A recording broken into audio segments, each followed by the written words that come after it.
My mic has never done this before, and my client is gonna be here any minute.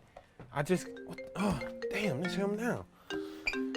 Yo. Yo, bro, I'm outside. I'm coming up for my session. All right, I'm coming down. Oh my God, he is gonna cancel this session if I cannot get this mic going. What? Ah!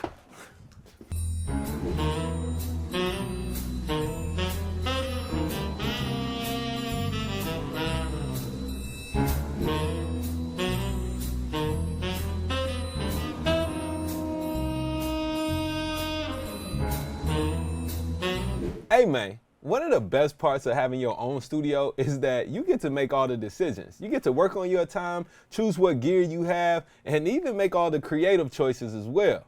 But with all that freedom comes great responsibility. With great power comes great responsibility.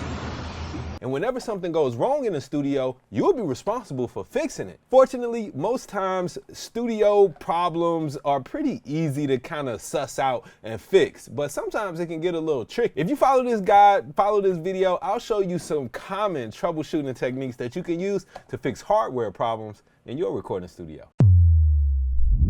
When gear in your studio isn't working right, you'll need to go ahead and put on your detective hat and find the suspect. Now, a great way to do this is by process of elimination. By systematically excluding points of your signal chain, you can find out where the problem is pretty quickly because ultimately you'll be left with just one option. Let's take a look at some examples of how to suss out and troubleshoot problems in your studio. All right, so for this first example, let's imagine that you're getting ready to record a vocal. You got the microphone plugged up into your interface, and then you look at the interface expecting to see a mic signal, some type of LED indicator or lights that show that you're getting a signal, and nothing. What can you do, right? If you're not getting signal to the audio interface, it's going to point to tell you that the problem is somewhere before the input. So maybe the cable, maybe the microphone, maybe it actually needs some power. If this is happening to you, here are a few steps that you can use to confirm that everything is set up correctly before hitting the audio interface. For one, double check the connections via the cables. Make sure that the mic cable is actually securely fastened into the microphone.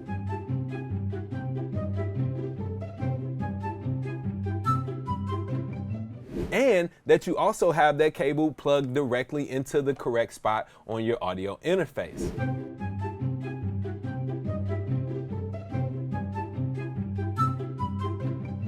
Next, make sure that the preamp is plugged up on the channel that your microphone is connected to. If the microphone is a condenser microphone, it may require phantom power. So double check that you hit that plus 48 volts to activate the phantom power to power that microphone.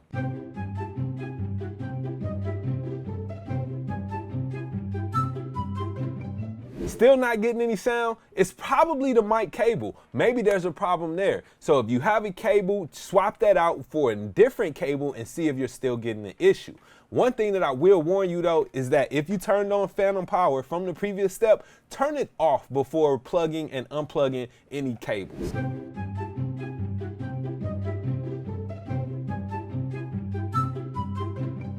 And ultimately, if you find that swapping out the cable doesn't work, then that leaves us with one problem, and we know that the solution is going to be to replace the microphone or get it fixed, okay?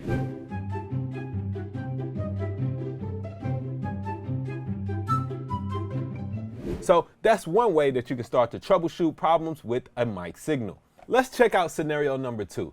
Let's say that you have the microphone connected and you are actually seeing signal on your audio interface, but inside your DAW, you're not getting any signal and you can't hear anything. Here are a few ways to troubleshoot and find out what's going on there. The first thing is going to be to check the track's input inside your DAW. That track may not be receiving the correct channel's input. So double check that if you have the microphone plugged into input 1, that the track is set to receive input from input 1 or input 2, whatever corresponds with where you plugged your microphone at. You'll probably also want to take a moment to double check that the DAW's I/O settings are set correctly. You could probably go to the setup menu and choose to default them back so that they match the inputs and outputs from your audio interface. After you've checked and confirmed that the input is set correctly on the track, make sure that track is either record enabled or input monitored so that you can start to see signal show up, right? Most DAWs will have a I for input monitoring or R or a little circle button for you to hit to record enable that track so you can start to see if signal is actually flowing through to that track. Still getting nothing? You might want to check the output controls on your audio interface and make sure you have the volume turned up, and also double check inside your DAW and make sure that it's actually using the audio interface that you have connected as its sound engine. And of course, if you're still not hearing anything after checking all of this, please double check the audio interface or monitor controller or even your headphone amp to make sure that they all have level and that the headphones or speakers that you're using are powered on, connected, and turned up. All types of problems can arise in the studio with your hardware or even your software. These are just some strategies to get you thinking in the right way about following the signal chain, following the flow of that signal to suss out the problem and start to troubleshoot it. I'm Wavy Wayne from WavyWayne.com, and I'm here to help you record and mix smarter and faster. If you have any questions, please drop down in the comments and let me know. And happy recording and happy mixing. Be dope.